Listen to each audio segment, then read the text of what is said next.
കേരളത്തിൽ അടുത്ത പ്രതിപക്ഷ നേതാവ് ആരായിരിക്കും എന്ന ഒരു ചർച്ചയും ഈ മുഖ്യമന്ത്രി ആരായിരിക്കും എന്നുള്ള ചർച്ചയോടുകൂടി തന്നെ നടക്കുന്നുണ്ട്. തീർച്ചയായിട്ടും പ്രതിപക്ഷ നേതാവ് ഒരു പ്രധാനപ്പെട്ട ഒരു റോളാണ്, ഒരു ഡ്യൂട്ടിയാണ്. എന്തൊക്കെയാണ് ഈ പ്രതിപക്ഷ നേതാവിൻ്റെ പണികൾ അല്ലെ കർത്തവ്യങ്ങൾ? പ്രധാനമായിട്ടും 7 പണികൾ അല്ലെ കാര്യങ്ങളുണ്ട്.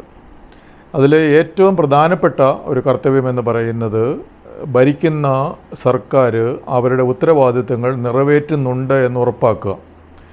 ഈ ഭരണമേൽപ്പിച്ച സർക്കാർ അവരുടെ കുറേ വകുപ്പുകളുണ്ട്, മന്ത്രിമാരുണ്ട്, അവർ നയപ്രഖ്യാപനങ്ങൾ നടത്തുന്നു, അവർ ഭരണ പ്രക്രിയയിൽ ഏർപ്പെടുന്നു, തീരുമാനങ്ങൾ എടുക്കുന്നു, അത് നടപ്പാക്കുന്നു. അതിൽ വീഴ്ചകൾ വരുന്നുണ്ടോ? നല്ല നയങ്ങളാണോ? പറഞ്ഞ കാര്യങ്ങൾ നടക്കുന്നുണ്ടോ? നടക്കുന്നതിൽ ഗുണമേന്മയുടെ പ്രശ്നമുണ്ടോ? ദുർവ്യയമുണ്ടോ? ബഡ്ജറ്റ് നല്ലതാണോ? ഇങ്ങനത്തെ കുറേ കാര്യങ്ങളുണ്ട്. പ്രധാനമായിട്ടും ക്രമസമാധാന നില ഓക്കെയാണോ? വിലക്കയറ്റം ഓക്കെയാണോ? അല്ലെങ്കിൽ തീർച്ചയായിട്ടും അത് ഗവൺമെൻറ്റിൻ്റെ ഒരു വീഴ്ചയാണ്. വിലക്കയറ്റം ഭയങ്കരമായിട്ട് പോകുന്നു, ജനങ്ങൾ ദുരിതത്തിലാവുന്നു, ചില സാധനങ്ങൾ കിട്ടുന്നില്ല. ഇപ്പോൾ പല സ്ഥലത്തും കൃഷിക്കാർക്ക് യൂറിയ കിട്ടുന്നില്ല എന്ന് പറയുന്നു, അല്ലെങ്കിൽ വേറെങ്കിലും ഒരു ഉള്ളി, ചില സമയങ്ങളിൽ ഉള്ളി കിട്ടുന്നില്ല എന്നൊക്കെ പറഞ്ഞു കഴിഞ്ഞാൽ അത് ഭരണത്തിൻ്റെ വീഴ്ചയായിട്ടാണ് ജനങ്ങൾ കാണുക. അതുപോലെ എവിടെയെങ്കിലും വലിയ പ്രശ്നങ്ങളുണ്ടാകുന്നു, ക്രമസമാധാന തകരാറിലായി കഴിഞ്ഞാൽ അത് ഗവൺമെൻറ്റിൻ്റെ വീഴ്ചയാണ്. അപ്പോൾ അത് ഗവൺമെൻറ് ഉത്തരവാദിത്തമാണ് ക്രമസമാധാന നില ഭദ്രമായിട്ട് സൂക്ഷിക്കുക, ജനങ്ങളുടെ ജീവനും സ്വത്തിനും സംരക്ഷണം കൊടുക്കുക, അതുപോലെ വിലക്കയറ്റം തടഞ്ഞു നിർത്തി ജനങ്ങളുടെ ജീവിതം കുറച്ച് സുഗമമാക്കുക, അതുപോലെ ഈ കടലാക്രമണം ഉണ്ടാകുന്നുണ്ടെങ്കിൽ അവർക്ക് ദുരിതാശ്വാസം എത്തിക്കുക, എവിടെയെങ്കിലും പ്രകൃതിക്ഷോഭം ഉണ്ടെങ്കിൽ അതിൻ്റെ കാര്യങ്ങൾ ചെയ്യുക. അങ്ങനെ കുറേയധികം കാര്യങ്ങൾ പ്രാഥമികമായിട്ട് ഗവൺമെൻറ് ചെയ്യേണ്ടതുണ്ട്. ആ ഉത്തരവാദിത്തങ്ങളൊക്കെ നിറവേറ്റുന്നു എന്ന് ഉറപ്പാക്കുക പ്രതിപക്ഷ നേതാവിൻ്റെ പ്രാഥമികമായ ഒരു കർത്തവ്യമാണ്. അതിൻ്റെ അർത്ഥം ഗവൺമെൻറ്റിനെ ശരിയായ ദിശയിൽ പ്രവർത്തിപ്പിക്കുക എന്നുള്ളൊരു ഉത്തരവാദിത്തമാണത്. രണ്ടാമത്തെ ഒരു കാര്യമെന്ന് പറയുന്നത്, ഈ ഗവൺമെൻറ്റിന് കുറേ നയങ്ങളുണ്ടാവും. അതിനേക്കാളും മെച്ചപ്പെട്ട നയങ്ങൾ അല്ലെ അതിനൊരു ബദൽ നയങ്ങൾ പ്രതിപക്ഷം തയ്യാറാക്കി അത് ജനങ്ങൾക്ക് ചർച്ചയ്ക്കും അവരുടെ ജനങ്ങളുടെ ഒരു അറിവിലേക്കൊക്കെ ആയിട്ട് പ്രചരിപ്പിക്കുക. അപ്പോൾ അങ്ങനെ പ്രചരിപ്പിച്ച് ജനങ്ങൾ അതിനെപ്പറ്റി കൂടുതൽ അഭിപ്രായം പറയുമ്പോഴത്തേനും ചിലപ്പോൾ ഈ മെച്ചപ്പെട്ട നയമാണ് പ്രതിപക്ഷം പറയുന്നതെങ്കിൽ സർക്കാർ തന്നെ ആ നയങ്ങൾ ചിലപ്പോൾ അഡോപ്റ്റ് ചെയ്ത് നടപ്പാക്കുമ്പോൾ അത് ജനങ്ങൾക്ക് തീർച്ചയായിട്ടും നല്ലൊരു കാര്യമാണ്. ഉദാഹരണത്തിന് നമുക്ക് ഇവിടെ ഉന്നത വിദ്യാഭ്യാസ നയമുണ്ട്, അതുപോലെ വ്യവസായ നയമുണ്ട്, തൊഴിൽ നയമുണ്ട്, കാർഷിക നയമുണ്ട്, അങ്ങനെ കുറേയധികം നയങ്ങൾ നമുക്കുണ്ട്.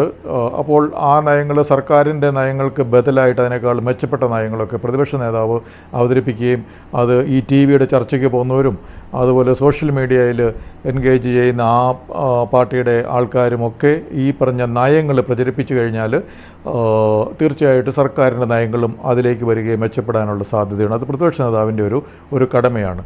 ഇനി മൂന്നാമത്തെ കാര്യമാണ്, അടുത്ത തെരഞ്ഞെടുപ്പിൽ ഈ പ്രതിപക്ഷ മുന്നണിയെ ഭരണത്തിലേക്ക് എത്തിക്കുക, അതിനുള്ള തയ്യാറെടുപ്പുകൾ നടത്തുക, അതിനുള്ള തന്ത്രങ്ങൾ ആവിഷ്കരിക്കുക, അതിനുവേണ്ടി മുന്നണിയെ ഏകോപിപ്പിച്ച് സജ്ജമാക്കി മുന്നോട്ട് കൊണ്ടുപോവുക. ഇതൊക്കെ പ്രതിപക്ഷ നേതാവിന് ചെയ്യേണ്ട കാര്യമാണ്. മുൻപ് ഉമ്മൻചാണ്ടി, നായനാർ, VS അച്യുതാനന്ദൻ എന്നിവരൊക്കെ പ്രതിപക്ഷ നേതാവായിരുന്നു. അവർ പിന്നീട് അവരുടെ പാർട്ടിയെ നന്നായിട്ട് മുന്നോട്ട് കൊണ്ടുപോയി ഭരണത്തിലേക്ക് എത്തിച്ചിട്ടുണ്ട്. അപ്പോൾ അത് പ്രതിപക്ഷ നേതാവിന് ചെയ്യാവുന്ന ഒരു കാര്യമാണ്. ഇനി അടുത്ത ഒരു കാര്യമാണ്, സാധാരണ ജനങ്ങളുടെ പ്രശ്നങ്ങൾ, ഗ്രീവൻസസ്, അത് ഗവൺമെൻറ്റിലെത്തിക്കുക എന്നുള്ളത്. അപ്പോൾ സാധാരണ ജനങ്ങൾക്കും ഗവൺമെൻറ്റിനും ഇടയ്ക്കുള്ള ഒരു ചാനലായിട്ട് പ്രതിപക്ഷ നേതാവിന് പ്രവർത്തിക്കാൻ പറ്റും. ഇപ്പോൾ എവിടെയെങ്കിലും വന്യജീവി ആക്രമണം ഉണ്ടായി, കടലാക്രമണം ഉണ്ടായി, നെൽകൃഷിക്കാർക്ക് പണം കിട്ടുന്നില്ല, അതുപോലെ PSC റാങ്ക് ലിസ്റ്റ് നിയമനം നടത്തുന്നില്ല, ആശാ വർക്കർമാർക്ക് മതിയായ ശമ്പളമില്ല, നഴ്സുമാർക്ക് ശമ്പളമില്ല, ഇങ്ങനെയൊക്കെയുള്ള കുറേയധികം പ്രശ്നങ്ങളുണ്ടാകും. അല്ല എവിടെയെങ്കിലും വേസ്റ്റ് കുമിഞ്ഞു കൂടുന്നു. അപ്പോൾ ഈ പ്രശ്നങ്ങളൊക്കെ ഭരണത്തിനെയും ഭരണത്തിൻ്റെ വകുപ്പുകളെയും അത് നിയമസഭയിൽ പറഞ്ഞിട്ടായിരിക്കാം, അല്ലാത്ത വിധത്തിലായിരിക്കാം, അത് ഗവൺമെൻറ്റിനെ അറിയിക്കുക. എന്നിട്ട് ജനങ്ങളുടെ ഈ പ്രശ്നങ്ങൾക്ക് പരിഹാരം നേടുന്നതിന് വേണ്ടി നിരന്തരം അതിൻ്റെ ഫോളോ അപ്പ് ചെയ്യുക. ഇതൊക്കെ പ്രതിപക്ഷ നേതാവിന് ചെയ്യാവുന്ന ഒരു കാര്യമാണ്. അപ്പോൾ ഇപ്പോൾ പ്രതിപക്ഷ നേതാവ് എന്തുകൊണ്ട് പിണറായി വിജയൻ ആകത്തില്ല എന്നുള്ളതിൻ്റെ ഉത്തരം ഇതിലാണ്. കാരണം കഴിഞ്ഞ 10 വർഷമായിട്ട് പിണറായി വിജയൻ കുളമാക്കിയല്ലേ ഏറ്റവും മോശമാക്കി വെച്ചിരിക്കുന്ന കാര്യങ്ങളൊക്കെ ഇനി മറ്റന്നാൾ മുതൽ ഇനി പിണറായി വിജയൻ ഇതൊക്കെ അങ്ങോട്ട് ഇത് നന്നാക്കണമെന്ന്, വന്യജീവി ആക്രമണം അവസാനിപ്പിക്കണം, നന്നാക്കണമെന്ന് അദ്ദേഹത്തിന് പറയുന്നതിന് ബുദ്ധിമുട്ടുണ്ടാകും. കാരണം കഴിഞ്ഞ 10 വർഷം അദ്ദേഹം തിരിഞ്ഞു നോക്കാത്ത കാര്യങ്ങളാണല്ലോ ഇതൊക്കെ. അപ്പോൾ അതുകൊണ്ട് പിണറായി വിജയന് തീർച്ചയായിട്ടും ഉളുപ്പില്ലെങ്കിൽ പറ്റും. പക്ഷേ എന്തെങ്കിലും ഒരു നാണം ഉണ്ടെങ്കിൽ പിണറായി വിജയൻ പ്രതിപക്ഷ നേതാവ് ആകുന്നത് നിന്ന് അദ്ദേഹം ഒളിച്ചോടാനുള്ള സാധ്യത വളരെ അധികമാണ്. കാരണം ഈ ഒരു പണിയൊക്കെ അദ്ദേഹത്തിന് ചെയ്യേണ്ടതുള്ളത്, പ്രതിപക്ഷ നേതാവിന് ചെയ്യേണ്ടതുള്ളതുണ്ട്. ഇനി നിയമസഭാ ചട്ടങ്ങളനുസരിച്ചും അതുപോലെ നിയമങ്ങളനുസരിച്ചൊക്കെ പ്രതിപക്ഷ നേതാവിന് ചില പണികളുണ്ട്. അതായത് ഒരു അവിശ്വാസ പ്രമേയം അവതരിപ്പിക്കുന്നതിന് ഉള്ള തീരുമാനമെടുക്കുക. അവതരിപ്പിക്കുന്ന വേറെ ഏതെങ്കിലും MLA ആരെങ്കിലും ആണെങ്കിൽ പോലും.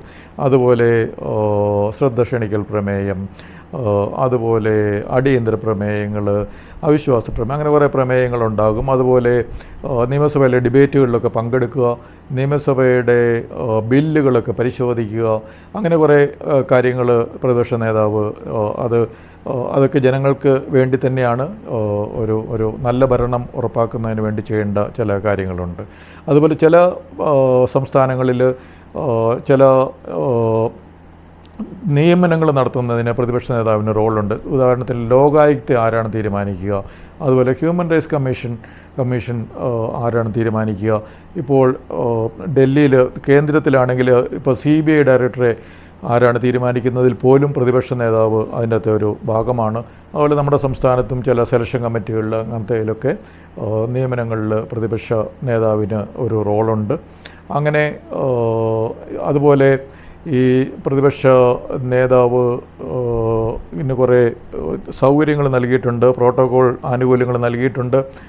അദ്ദേഹത്തിന് ക്യാബിനറ്റ് റാങ്കുണ്ട്, അദ്ദേഹത്തിന് ഔദ്യോഗിക വസതിയുണ്ട്, ഔദ്യോഗിക കാറുണ്ട്, പേഴ്സണൽ സ്റ്റാഫിനെ നൽകിയിട്ടുണ്ട്. ഇതെല്ലാം ഈ കർത്തവ്യങ്ങൾ നിർവഹിക്കുന്നതിന് ഒരു മന്ത്രിയെ പോലെ തന്നെ മന്ത്രിക്കുള്ള എല്ലാ ആനുകൂല്യങ്ങളും പേഴ്സണൽ സ്റ്റാഫ് ഉൾപ്പെടെ അദ്ദേഹത്തിന് ലഭ്യമാക്കിയിരിക്കുന്നത് അദ്ദേഹത്തിന് ഈ കർത്തവ്യങ്ങൾ ചെയ്യുന്നതിന് വേണ്ടിയിട്ടാണ്. അപ്പോൾ ഈ ഒരു ഭരണം ഏറ്റവും ഭംഗിയായിട്ട് മുന്നോട്ട് കൊണ്ടുപോകുന്നതിന് തീർച്ചയായിട്ടും ഈ പ്രതിപക്ഷ നേതാവിന് ഉത്തരവാദിത്തമുണ്ട്, ചുമതലയുണ്ട്, കടമയുണ്ട്, അതിൻ്റെ റോളുണ്ട്. അപ്പോൾ അത് കഴിഞ്ഞ കാലങ്ങളിൽ പ്രതിപക്ഷ നേതാവ് ഈ റോളുകളൊക്കെ വളരെ ഭംഗിയായിട്ട് ഗവൺമെൻറ്റിനെ നന്നായിട്ട് പ്രവർത്തിപ്പിച്ചോ, ഗവൺമെൻറ്റിൻ്റെ അഴിമതികളൊക്കെ ഓരോ പ്രാവശ്യവും ചൂണ്ടിക്കാട്ടിയോ, അത് ഫോളോ അപ്പ് ചെയ്തോ, അതുപോലെ ജനങ്ങളും സർക്കാരും തമ്മിലുള്ള ഒരു ചാനലായിട്ട് പ്രവർത്തിച്ചോ, അതുപോലെ ഈ ഗവൺമെൻറ്റിൻ്റെ നയങ്ങൾ എന്തൊക്കെയാണോ അതിനേക്കാൾ മെച്ചപ്പെട്ട നയങ്ങളൊക്കെ അവതരിപ്പിച്ച് ഡിബേറ്റിൽ പൊതുജനമധ്യത്തിൽ അത് ഇടുകയും അത് നിരന്തരം അത് മെച്ചപ്പെട്ടതാണെങ്കിൽ തീർച്ചയായിട്ടും അത് മുന്നോട്ട് ജനങ്ങളത് ഏറ്റെടുക്കുകയും ഒക്കെ ചെയ്യുകയൊക്കെ ചെയ്യും. അപ്പോൾ ഒരു പ്രതിപക്ഷ നേതാവ് വിജയമാണോ പരാജയമാണോ എന്നുള്ളതൊക്കെ തീരുമാനിക്കുന്ന പ്രതിപക്ഷ നേതാവിൻ്റെ കർത്തവ്യങ്ങൾ ഏറ്റവും ഭംഗിയായിട്ട് ചെയ്തു എന്നുള്ളതാണ്. അപ്പോൾ ചില പ്രതിപക്ഷ നേതാവ് പല കാര്യങ്ങളിലും അവർ ഒരു നിലപാടെടുക്കും.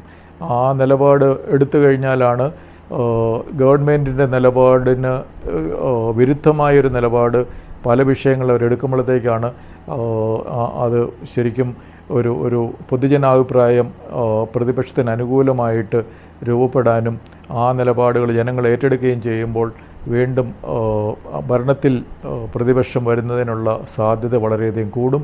അതുപോലെ പ്രതിപക്ഷ നേതാവിൻ്റെ ഈ റോള് എന്ന് പറയുന്നത് ഒരു സംസ്ഥാനം ഒട്ടുക്ക് സഞ്ചരിക്കുന്നതിനും സംസ്ഥാന നേതാവായിട്ട് മാറുന്നതിനുള്ള ഒരു പ്ലാറ്റ്ഫോമായിട്ടും ഈ പ്രതിപക്ഷ നേതാവിൻ്റെ ഒരു റോള് അദ്ദേഹത്തിന് ഈ പ്രതിപക്ഷത്തിന് സഹായകരമാണ്.